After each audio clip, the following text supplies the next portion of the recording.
Om Purnamada Purnamidam Purnat Purnamudachyate Purnasya Purnamadaya Purnamevavashishyate. Om Shanti Shanti Shanti. All those that are invisible are filled with Brahman. All those that are visible are also fully permeated by Brahman. The whole universe has come out of the whole Brahman. Brahman still is full, although the whole universe has come out of it. So peace, peace, peace be unto us all. So we are reading Shwetashwatara Upanishad, first chapter. We are on verse number 5 today. The other verse just compared life with a stream of a river, and it has some currents, whirlpools, and that is our life. We go through the life, and there are springs. The life's journey goes through different ways. 5 organs of perception in our life, they are like 5 currents of a river. And then 5 elements of this earth, air, water, fire. They are like stimulate the river and make it grow powerful and crooked. 5 organs of action, our hand, feet, etc. They are like waves, and the mind, the source of all sense perception, is the source. So, comparing the life goes on as the river flows with the compact connection with the several streams. Sometimes in the river there are whirlpools. In our life there are whirlpools of troubled situation. 5 organs of action are like waves. And so like sound and other such properties are like eddies, and 5 sorrows are its rapids. So the river has 5 moods and goes through 50 modifications. And let us remember, the mind is the root of all these varying sense perceptions, which we call the world. So we read that verse. That means whatever is making our life miserable, it is the play of the mind. So mind is to be considered to purify. So that will be the whole point of our this discussion. Now the verse number 6, that also we read a little bit last time. It says, the verse number 6, Sarva jive sarva samaste brihante asmin hangsho brahmati brahma chakre prithakatmanam preritaram chamatva justastata tena amritattameti. They attain to amritatta immortality so long as individual things, no? Prithak atmanam preritaram chamatva. So long as the individual self thinks he is separate from the cosmic self, the Lord of all. This separation, so long it continues, life should be always in the chakra. Birth and death and cycle will continue. If one wants to stop this, they will have to find that identity, real identity. We are in real identity crisis. We think that who am I? That is the identity. All of us, mostly, excepting some wise people, they don't think like us. The body is me, mind is me. They identify with the divine. So long, sarva ajive. Sarva ajive means the all these jivas are sustained by that that sustainer. Sarva Samaste, the final resting place of all beings. That is the Brahman. Brahman, which is the Sarva Ajive, Sarva means every, all well being, sustainer of all beings. Sarva Samste means final resting place of all beings. We all rest in Brahman. We all are sustained by Brahman. And forgetting that, we bhrante, brahmachakra. Brahman, bhramyate brahmachakra. We are rotating around, wandering around in this chakra, the cycle of birth and death, which is called the Brahma chakra. And he continues to travel round and round in the whirlpool. Huh? He finally gets in his liberation. Kahun, when Prithagatmanan Preritan Chomatva. If the Lord so pleases by his grace, when he feels one with the cosmic self. I am not this, I am with one with the cosmic self, which is the sustainer and maintainer, or yes, it is by the trouble is separated from the cosmic self. When I am thinking separated from the cosmic self, it says, Asmin Hamsu Brahmate, this Jiva, Hamsu, Asmin Hamsu, Hamsu means swan. Swan is considered the Jiva. We are in the world. Actually, no water has entered into the body of the, what you call the swan, cannot go. But still, I think I am steeped into the ignorance. I am suffering, I am crying, I am weeping. This is my gain, this is my loss, this is my fortune. All these thoughts are coming because we are roaming in the Brahmacharya. But when it will be, we'll be able to free, that moment we'll be able to free when we forget that we have no separation. I am not this, I am connected with the, my ideal self, the Brahman. So he says, so long as the individual self thinks he is separate from the cosmic self, as all of us we feel, I am separate from the cosmic self. I am not one with the divine, but I am separate. That is the dualistic idea that whatever we see is only seeing the differences, separation. I am separate from my divine self, I am separate from my cosmic entity. So I am limiting myself in this physical form of body, mind, and emotion and intellect. So this is the cycle of birth and death, and no one can rescue anyone until and unless one feels that I am not this, I am that. And that's why he says it goes into the rounds of the wheel and passing through all manners of, and passing through life means what? How much is joy? So much is suffering.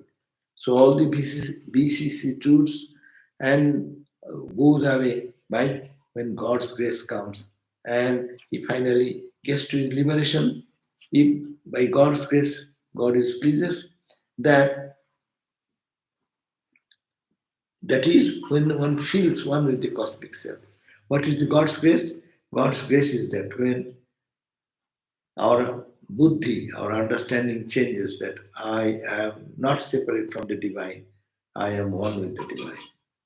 So the whole spiritual practice is boiled down to this Upanishadic understanding, separating ourselves from our cosmic reality, which is the ground and support of our very being. We cannot talk, we cannot see, we cannot hear without the consciousness. Consciousness is our support. Consciousness gives us the propelling towards life's experiences of whatever we experience every day. But people forget that, and they only limiting themselves in the body and mind. They roam around, and when by God's grace, here is the important point, is that by God's grace and also subjective sadhana, both are here mentioned, very important point. It's always a big question. God's grace or self-effort? The big question. Is there any, everything is going on God's will. We hear that. Then where is my special effort to do anything? Why shall I meditate? If I don't meditate, it is God's will.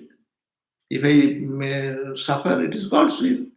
If you can say so sincerely, how many people can say that unless their mind is pure? So the question is that it is true that everything is God's will, but to feel that I am not separate from Him, that is the spiritual growth. And it should have two aspects. One is our own effort, and our own effort will lead to a certain point. We'll feel that God's grace has brought me to this point. If we sometimes look back to our life, we do not know how we came into this spiritual path. Uh, how many people, how many friends we had in our life, and they came and then went away. But still, you being attracted to this spiritual path means you have some grace of God. So it is very important. Karma, our own karma, that's the, but it attracts, your own good karma can attract the grace of God. Actually, when we are pure in heart, we feel closeness and connection comes. When you are impure, that means when you are identified with the outside world and the visible universe, then our identification is forgotten. We belong to God. Even we see that I, oh Lord, I belong to you. This idea comes only with a pure mind, and that is God's grace to have a pure mind. So, this is an explanation of how the individual self gets bound and how it finally gets liberated. Hamshamine is a term that is often used in tantras to reflect, to refer to the individual self, the jivatma. Then sometimes it means swan, but it also has another meaning to travel. That is, we are all travelers or wanderers. This idea is found in many of our scriptures that we are constantly traveling from one birth to another. Sometimes we are born as human being, sometimes as an animal or insect, sometimes as plants. Oh my God, it's not a good suggestion. That sometimes we are born as human, next life we will may be born as insect, or you will be born as some developed soul, or is a bound soul. So it says sometimes we are born as human being, sometimes as an animal or insect, sometimes as a plant. We keep changing our forms, our bodies, according to the kind of life we live. If we live a good life, if we do good things, then we can perhaps go to the higher form of life. A human birth is, of course, the best, but we can also be born as God or goddess in heaven. Though such a position is like other births, only temporary. So when we have exhausted the karma that took us to heaven, we must come back to this world. And if we are not careful about our actions, we may be reborn as an animal. So we go round and round, constantly revolving in the wheel of this Brahma Chakra. This is called the Brahma Chakra, the chakra created by Brahman, by Maya. So now the question is why? The Upanishad says we think the individual self and the cosmic self are separate from each other. That is our problem. Preritaram atmanam prithak chamatva. Thinking, matva means thinking, prithak, separate. Preritaram, is the inspiration behind us, the consciousness which is behind us, the self which is behind us, unchanging reality. When we think that I am not that and I am this much, there is this condition of suffering. Preritaram means he who directs us or he who controls us. We think there is some power that we cannot see that controls us. Actually, in the Bhagavad Gita also says, no, Arjuna says, "Oh Lord, I know this is bad. I don't want to do, but somebody forces me to do. Janami dharmam. I know what is righteousness. I know what is good. But nachami pravitya. I have no interest in that. I know that it is good, but I have no interest in that. So, what I don't want, but still my mind clings towards that. I understand it is not good, but still my propensities are there. What force is behind? Therefore, O Lord Krishna, you are the culprit. You are sitting in my heart. You are directing, pushing me this direction. That's where I go. That's true ultimately. But are we saying that from the core of our heart, or just it a lip statement? If it is lip statement, it will not have any effect. When it is understood, then you are free. That means all our propensities are guided by the consciousness which is behind.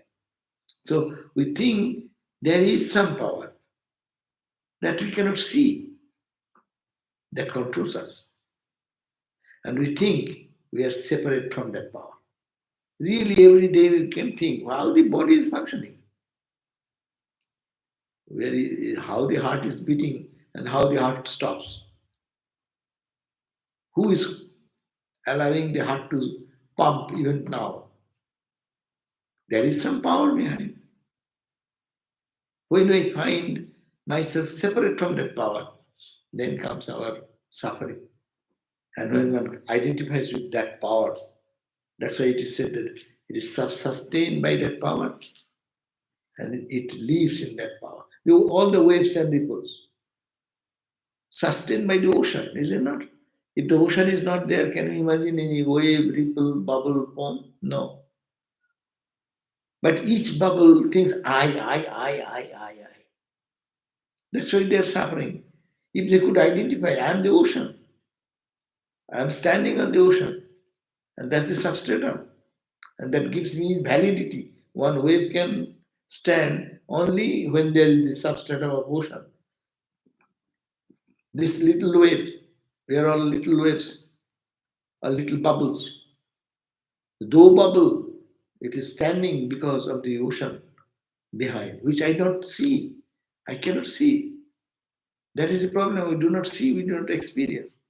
That's why the controller is the cosmic self or Brahman. When we know that we are not a mortal being, that we are Brahman, then there is no more birth and death for us. We are free, but still we think matva, but we think we are free soul, but we think that I am bound. And that thought has become so strong, the counter thought does not work. The gurus say, the Upanishads are declaring, you are that, you are pure, tattamasi shetu ketu, you are that, O shetu ketu. But this does not ring, what you call ring bell, no? It does not ring any sensation in the mind, no? It does not, you don't resonate in that. But I am a human being, I am a man, I am such and such, I am this, I am that. There we are strong. I am that. So we wrong identification, wrong interpretation of our connection. So we are free, but matva meaning considering thinking. What is your thinking? Our thinking determines our destiny. Do you think about yourself? How do you think of yourself? Ashtavakra Samhita said, King badanti iho satyam ya mutihi sa gutir bhavet. The popular saying is true that whatever you think, you become. That's why Vedanta says day and night, talk, think that you are Atman, you are Brahman, you are Brahman. Swami Turiyananda Maharaj used to say, no? So all the From childhood, you have been identifying yourself with the body, body, body. You have become a body. We are all become bodies. That's why anything happens to the body, we are so much affected. But what is happening to the Atma, we are not concerned about that. That is dead and gone from our consciousness. But we think we are happy. People are happy in good meal, good sitting, eating, good comforts. I'm happy, I am happy. But forgetting that we are happy for temporary moment, thinking body as I, not I, and I'm missing that my real self. We are never unhappy for that. If you are unhappy, that's called restlessness. That's called backwardata. That's called renunciation. When one is restless for the real self, I'm missing that. So this is the point that uh, our whatever we are thinking, so we become. If you think you are a good person, you become good. But if you think you are wicked or stupid, you become wicked or stupid. The same verse also says, Mukto vimani mukto hi, baddho baddha vimannapi. It is also Astavakra Samhita. Says, if he who thinks one is mukta, I am free, free he becomes. And who thinks I am bound, bound he becomes. So it is the training of the mind to say every time, say, I am, I am, I am that, I am that, I am that. So there is a story, the Swami Turiyananda. He was a staunch follower of this Astavakra and Vedanta, highest Vedanta. So when one lady used to come, and many visitors come to salute the holy man, and when they come and salute, naturally what we shall ask? As we ask them normally, how are you? Swami, how is your health? So that lady, like a motherly, affectionate lady, comes and asks, Swami, how are you? How is your health? How is your health? So one day he said, I'm okay. This is going on. But old days, okay. Second day, how are you? I'm okay. Day, Swami Turiyananda got a little annoyed. And he said, Are I am trying that body, and you are coming every day and saying, How are your health? How is your health? How is मैं तो उसको भूलना चाहता है. I am trying to forget that. And you come every day remind me, how is your body? How is your body? I want to forget this body. I want to think of Atman. So this is the, when a strong practice can do that, that to identify. Without that, as we think, so our thought is very tremendous. It is power. Um, and that is to be guided by the right think understanding. That's why he who thinks he is free. Mukto vimani mukto. He baddho vibaddha vimani opi. And he who thinks I'm bound, bound is that person. If the individual self thinks he is separate from Brahman, then he keeps going round and round in this Brahma chakra, in this cycle of birth and death.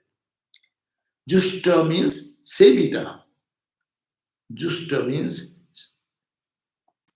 sevita, that is, you nourish, you strengthen, you nourish this conviction. We have to nurture our conviction. I am not the body, I am the Atma. This conviction, this is to be nurtured. Like a nurturing means what? You take a small seed and put it into the ground. Then you nurture it. A little sprout comes. Then you carefully nurture it, put little water, a little to the sun, and if the weeds are there, taking out. So it is called nurturing. We have to nurture our this holy thought that I am not the body, I am the Atman, I am the self. All my consciousness, this apparent consciousness, is a reflection of the real consciousness behind. And that is working, is a reflected consciousness working to my eyes, ear, body, mind, etc. It's all reflection. But the real light is inside. So, justa means sevita, that is, you nourish, you strengthen, you nourish this conviction, this idea that you are Brahman. If you can get hold of this idea, if you stick to it, if you nourish it and strengthen it, then you can go forward. You go forward as if the Lord is attracting you, then you become Amrita. You go move towards that truth, and if you can move on, then ultimately you feel you are the unborn, undecaying reality, Amrita. Then you become Amrita. Amritatam eti. You attain immortality. You become free. Sometimes we become overwhelmed by our hardships, sufferings, and disappointments. The mistake we commit is that we do not recognize that life is full of ups and downs. Why to get so much upset? Yeah, Vedanta will always give you the strength. Suffering has come, it will come, it will go away. What is there in it? In life, how many times suffering came? Joy has come. Okay, it has come, it will go away. Why to be so excited about that? This analysis. You have to nurture that analysis. That this is the passing phase in life. This will come and go. But I am the Atman. I should not be disturbed by this. Atman is undisturbed. And that I should hold on to that principle again and again and again and again. And not to be upset by something is happened, and not to be elated by something good. Someone has told you, give you a little thanks and gratitude, then you are so happy. Someone blames you for nothing, then you get depressed. We all become puppet in the hands of all these things. Why? Are you not free soul? So think that you are neither of this. This will come. Brahmachakra. Your train is running, no? Or your car is driving. You are driving the car. It is going to different on the roadside. There will be different things come, good, bad. What can you do? Every one of us driving. Don't you see good things, bad things on your both sides? You cry for that. Oh, why that bad? Why that good? It is on my journey. It has come. Let it go. Let it go. I am. I am. So to nurture that idea that we are pure, we are divine. So that we do not, the mistake we commit is that we do not recognize that life is full of ups and downs. It is not life if there is no ups and downs. It is not a drama unless there is fighting and jumping and howling. Sometimes laugh, sometimes cry, sometimes. This is called fun. Actually, look at all the movies we see. What is there? We analyze all the movies. A little laugh, little smile, little grief, little crying, little weeping, little suffering, and again fun. This is the whole drama. All the movie theme you will find, it rotates around this. Our life also rotates around that. Little joy, little fun, little happiness, little unhappiness, and we are jumping and laughing on the ground of this misunderstanding that it is not me. One moment we may be on the top of the world, the conqueror, and the next moment we may be crawling on the earth, defeated. We go to depression. No, in this modern society, everywhere people get depressed. Why depressed? Why depressed? You are free soul. What you depressed? The external situation is important, not my internal self. Focusing on this wrong direction, identifying there, you are losing your own valid power and strength. As if you are becoming a tool in that. This goes on and on. But we have to get hold of ourselves. We have to tell ourselves, I'm not going to be like a weathercock at the mercy of the wind. I know I can overcome everything. I am very my own master. I am free. I am Brahman. My real nature is full of bliss. Swami Vivekananda again and again emphasized the necessity of this faith, which is called Shraddha. That is the Shraddha. So the Upanishad says that we must strengthen this idea that we are Brahman. We must tell ourselves again and again that we are not the body. What happens to the body does not affect us. We are beyond all limitation. We need not think we are permanently caught within this universe. We are temporarily caught into the trap. But we have to, if we have to get released from it, you will have to say, this is a dream. This is not me. Me is beyond all this duality. We are one with Brahman, we are not separate. We should always remember this. If we forget it, we will suffer. We will be born again and again, sometimes as a good, sometimes as a human being, sometimes as animal or insect. So that is the cycle. No one can stop us. So what is the essential meaning of this verse? That yes, we are in a life's journey, is a pilgrimage, and in this journey, good, bad comes, it affects our mind, but we have to understand these are temporary, they come and go. But the consciousness, what is in me, the divine what is in me, it is not changing any moment. I am that, and don't identify this side, identify inside. And we practice that. Nurture this idea. Nurturing this noble idea, that should be practiced every day. Nurturing. How to nurture every day, how not to forget them. That's why it is said that forgetfulness is like a death.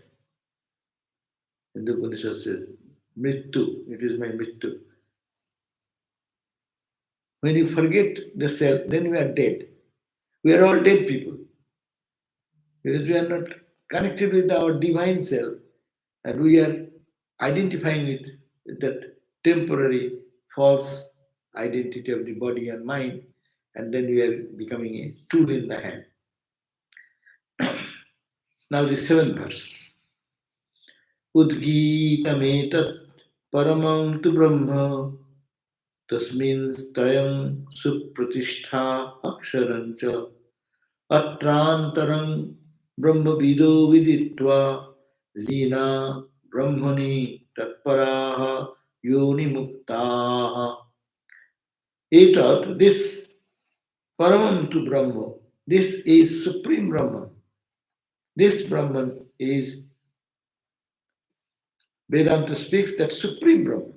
This Brahman, whatever includes the three elements, the enjoyer, the object of enjoyment, and the controller. It is the sustainer of the universe, and it is perishable. Those who know Brahman know that Brahman, that is the self, is separate from the body.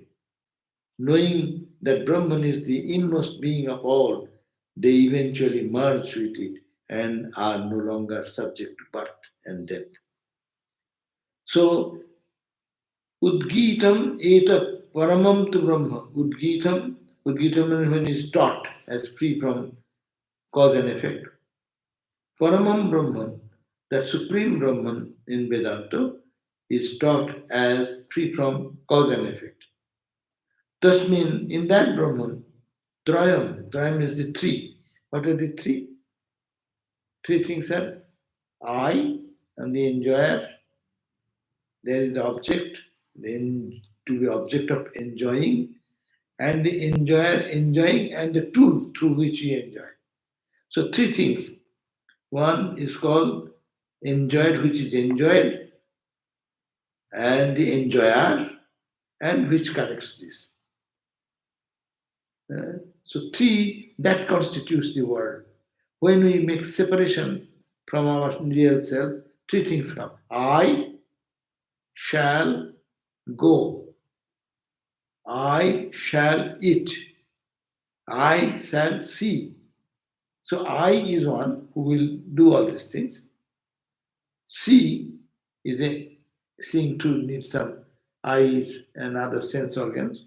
and then there should be an object. Subject, object, and the connecting link. It is called Triputi.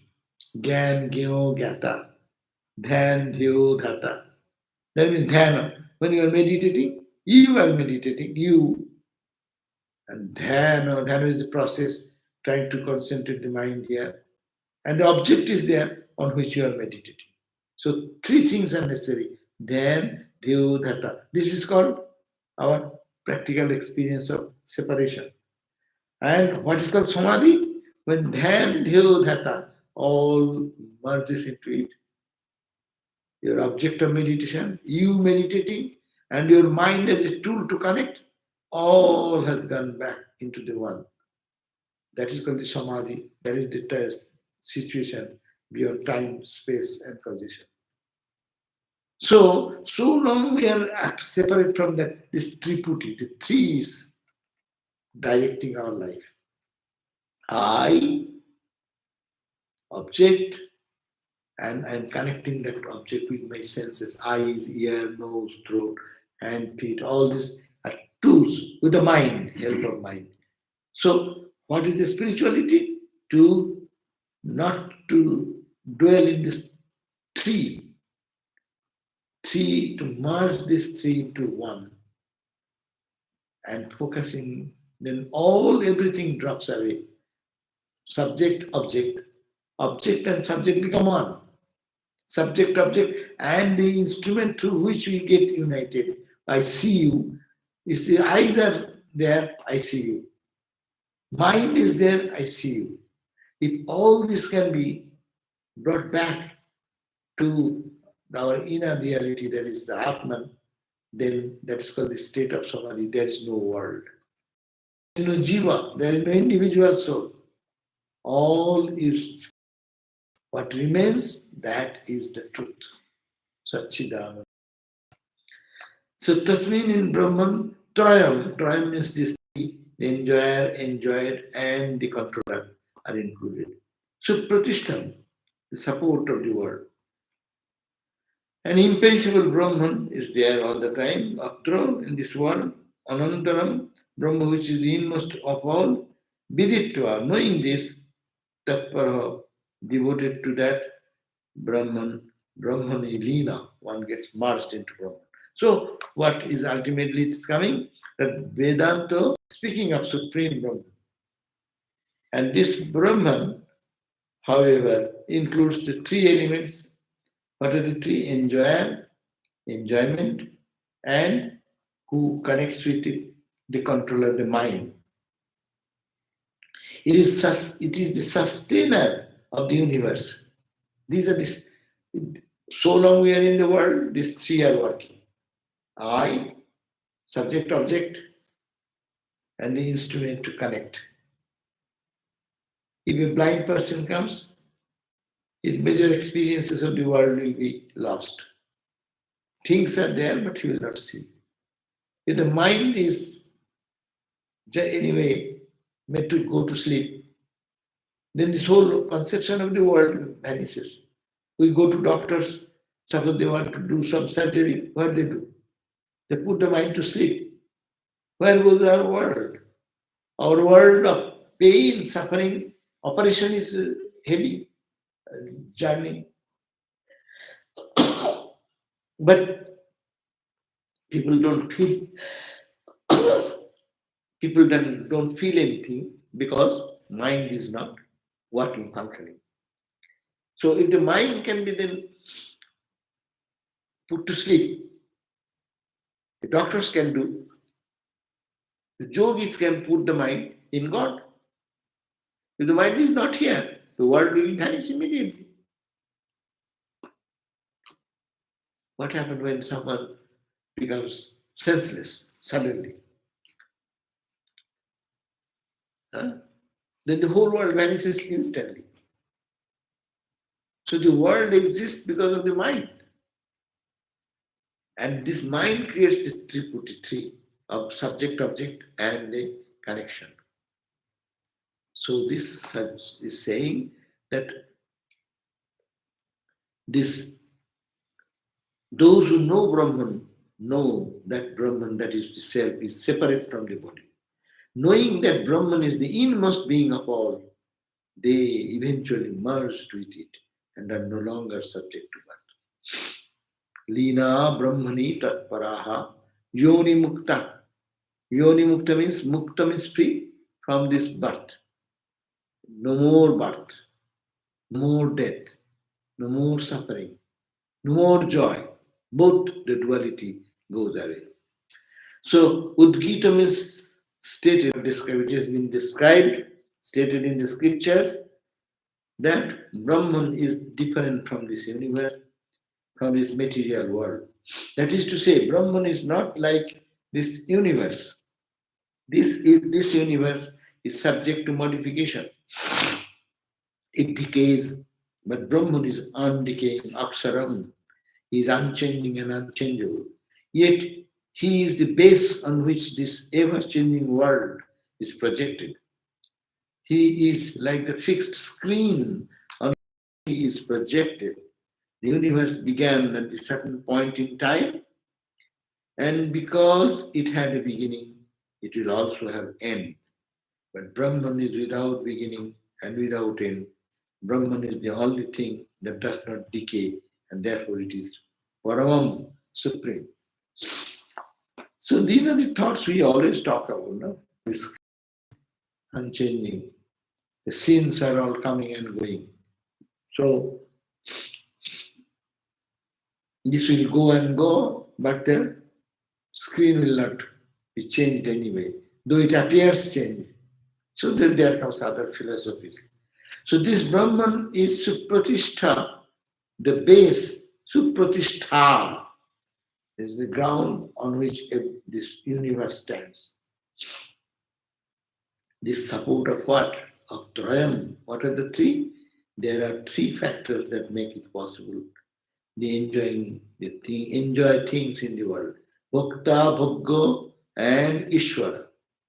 That is, the enjoyer, the object of enjoyment, and the Lord who connects us. That's the here.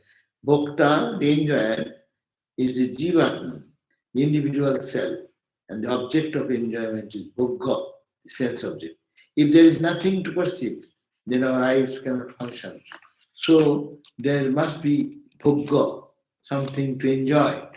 Ishvara, the Lord, is the controller. He is also called Vidhata, the dispenser, because he dispenses the fruits of our action. So subject object will be there, and our karma will be there. And who controls the karma? God controls the karma. Through whom? Through my mind. Ishvara is in the background as witness and is not involved, but his presence is necessary. Ishvara is very difficult to understand the idea of God, no? Who is God? We say God controls everything, no? Personal God created this universe and he controls everything. How he controls? Does God come to you every day, say, hey, now get out of the temple, get out, push the door? God is telling you every day. But how we are functioning? If he is the controller, he should dictate us every moment. Well, his dictation is different, given the gross example. You see, sun controls everyone, is it not? Sun rises, we say, oh, it is morning. Get up, get up, get up. Oh, I'll have to do this, I'll have to take a shower. Sun. Sun is not telling you, me, anything. Sun only moves. Oh, it is 10 o'clock. I'll have to do this job. I'll have to run here. I'll have to go to doctor. 11 o'clock, 12 o'clock. Oh, it's my lunchtime. Everyone is running. The sun is only doing nothing. Sun is there only. But we are controlled by the sun.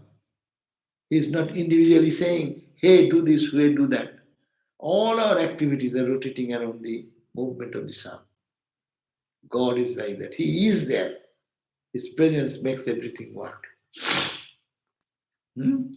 But your buddhi is telling everything do that, and mother is buddhi rupena samstita. So every moment actually she is done. Yeah, but here is the idea to understand. That example is true. But the point is that who is controlling your my buddhi? The sun is telling, hey buddhi, go this way. But he is controlling. My buddhi tells I have my responsibility. My buddhi says I have to cook. My buddhi says I have to take to prepare this uh, whatever garden or do the garden work. Who is telling? Buddhi is telling. But who is guiding the buddhi behind the buddhi? The sun. The material world example is the sun. And he's saying, oh, it is evening. So let us finish this. We'll go. We'll have to do our night duty and then go to sleep. Oh, it is night, 12, midnight. Who is guiding our whole life? Getting up, working, resting, talking, all our activities is guided by buddhi. But buddhi is guided by whom? The sun. So God is like sun. His presence gives us all the energy to work and function. Does it make sense or what? Hmm? This is the closest example how God controls. God does not come with a stick in hand and forces us, hey, your duty is to do. But God does that like sun. Sun does not say anything to anybody, but he is controlling all the life principle of the cats, dogs, birds, plants, trees, human beings, subhuman, superhuman, all are controlled by the movement of the sun. So this is the very important thing. That's why God controls us detached. He is there. That's all. That's enough. And we don't look at that, but we are engaged in our day-to-day duty. No, we have a routine every day. We follow that routine. That routine is based on what? On the movement of the sun. When you say it is fall has come, the clock to be adjusted. No, sun does not say anything. But because of the sun's light and darker, lighter, brighter, lighter, no light, no. So people follow that change. We accept the change. So Ishvara is the background as the witness and is not involved. That is the point. Sun is not involved directly, but sun controls everything. Swami Vivekananda said, a child, a baby in the home uh, has nothing to do, but baby controls everyone.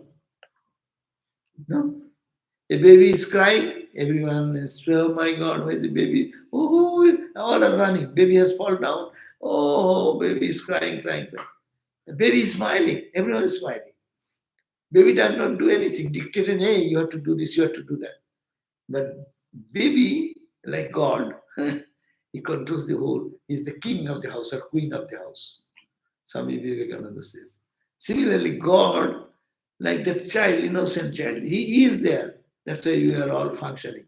But we do not know that he is controlling us. That's called control by love, by his presence. As Sri Ramakrishna used to say, zeros have a meaning if there is a one before them. Without that one, zeros are all zeros. This illustrates the kind of relationship God has with the world. Without God, there would be no phenomenal world. This phenomenal world is impossible without that God. After in this phenomenal world that includes both its individual and collective manifestation, Brahman is the indwelling spirit. Antaram he is within all of us. When you know this, when you see that universe is just an appearance, that is when you see the reality behind the universe. What happens? Brahmani Linaha. You merge in the Brahman. As it is said, the Mundaka Upanishad, Brahma Veda Brahmaiva Bhavati. Brahma Veda Brahmaiva Bhavati. He who knows Brahman, he becomes one with Brahman. Okay?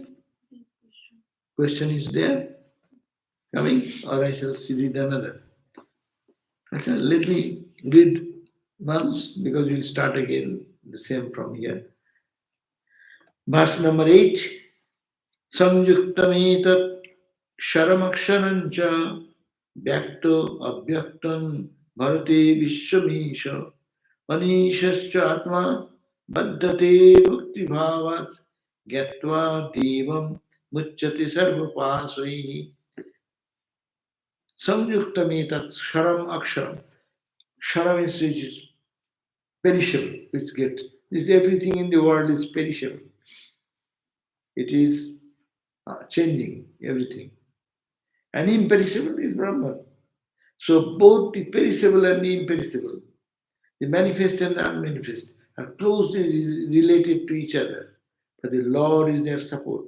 In fact, the Lord supports the whole world. The individual self, ignorant of his divine identity, has a feeling that he is an enjoyer.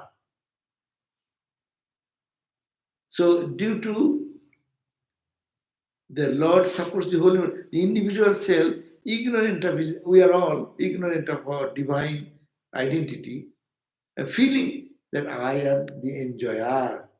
I enjoy good or bad, that's the secondary point. But every moment is our experiencing or enjoying the universe.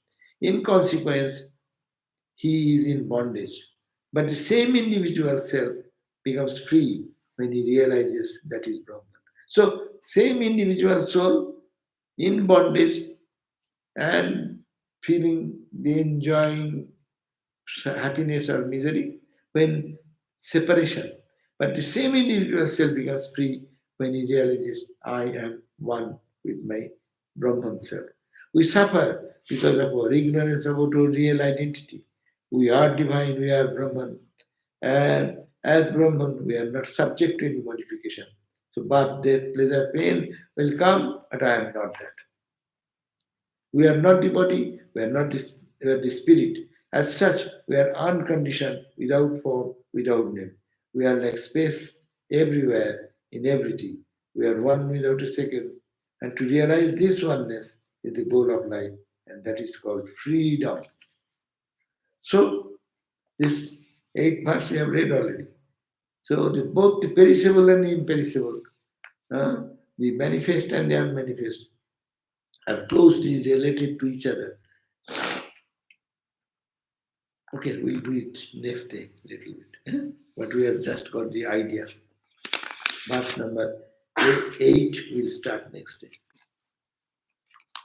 Om Shanti Shanti Shanti Hari Om Tat Sat Sri Ram Krishna Panamastu.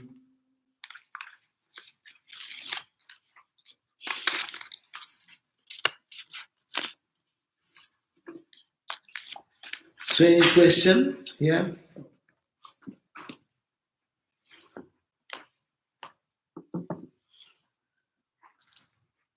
No one. Here is one question. I sometimes feel weary and have asked God to please direct my life. If I have trust in this His plan for me, I should be content with whatever way the world goes. This is like Thakur's mini kitten that the mother carries about. The kitten does not complain about where he is placed, but has full reliance on its mother. Yes, that's a very true idea. It is the idea of surrender. Here is also our ego is surrendered. Our ego is not functioning. If I say the bad thing God has sent, good thing God has sent. So we can be detached. And Vedantic way, it is I am not the body. So whatever happening to the body, I am not connected with it. I am only going through the experience, but this is not me. So both are attitudes. So what attitude is here? That it is God is directing my life. He is my mother, He is my father, He is my friend. So whatever good bad comes, it is His grace, it is His blessings. Yeah? It is He is the most near and dear ones, and whatever comes in life, good or bad, it is His gift. The devotee looks after them. The devotee does not look any suffering as suffering. Uh, Dukkho, Holy Mother said, Dukkho Bhagavaner Dayar Dham. Dukkha means suffering is the gift. Suffering is the gift of compassion, gift of compassion from God. Why? Why we know? When suffering comes, they say, why? Why me, why me, oh God, oh God, oh God. No. When the happy days come, that's okay. That's nothing. That's, I have earned that happiness. But when suffering comes, then say, why me sad? Oh Lord, why me? I'm a good guy. Why is suffering coming? But we have nothing. We cannot. But the devotee will be taking it differently. No. Good has come from him, and he my own beloved mother or my father. So whatever is good he has sent is good for me. I do not see that goodness now, but everything is for my good. So this is good idea. Mewing like a kitten, that's a one idea. And we are talking about the other idea in the Upanishad that was talking about like, like the monkey, baby monkey, holding on to mom. The mom has no responsibility. Mom can jump here and there. Baby will have to be good grip, hold on mother, otherwise you'll fall down. I will try. I will be saying, I am Atman, I am Brahman, I will. I'm not this, I'm not that. I'm holding on to truth, the Brahman. And this is one, a kitten. He does not say anything, mewing only. Mew. So wherever mother cat puts, the baby cat stays there, knowing totally dependent on the mother. So God is our mother like that. What do yoni muktas do in life because they do not have a yoni? Yoni means don't take it that way. Yoni means the birth from the point of birth. Yoni mukta means free from yoni means rebirth. So when one becomes free from all bondage, not to become again. You have no desire, then you need not have to come. You don't go to the grocery shop unless you need some groceries. You don't go to Macy's unless you need some clothing. So if you don't need, you need not to come back again. If you feel I'm incomplete and I'll get something, then you have to be born again. Born is indicated by the word yoni. Yoni means birth. So that is the indication of the meaning of yoni. So we will be free from that type of birth again if we know that we are not this body mind complex, but we are divine, upon which the whole universe is created and sustained. Okay, so any question from the here?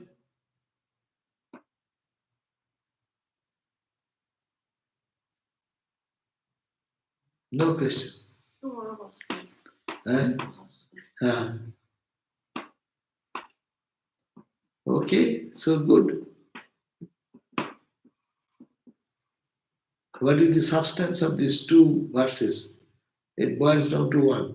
That's why a Vedanta or spiritual life, we keep talks and talks and talk.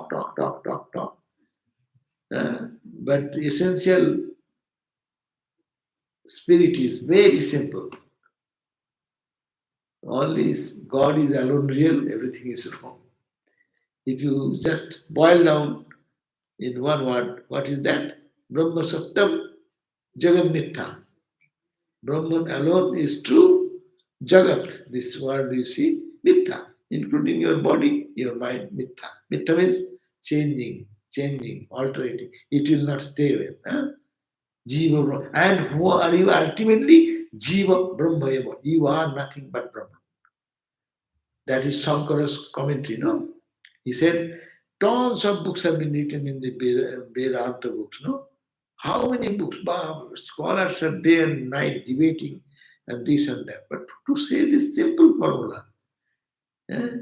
Brahma Sattam, Brahman alone is true, Jagat, this world as you see, Mitra. It is not as you see. It is changing, it is impermanent. And who are you?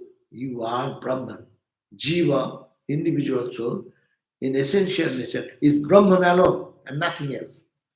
Jiva Brahma eva, no opera, no separate from that. You are that Brahman. This is the whole of Vedanta.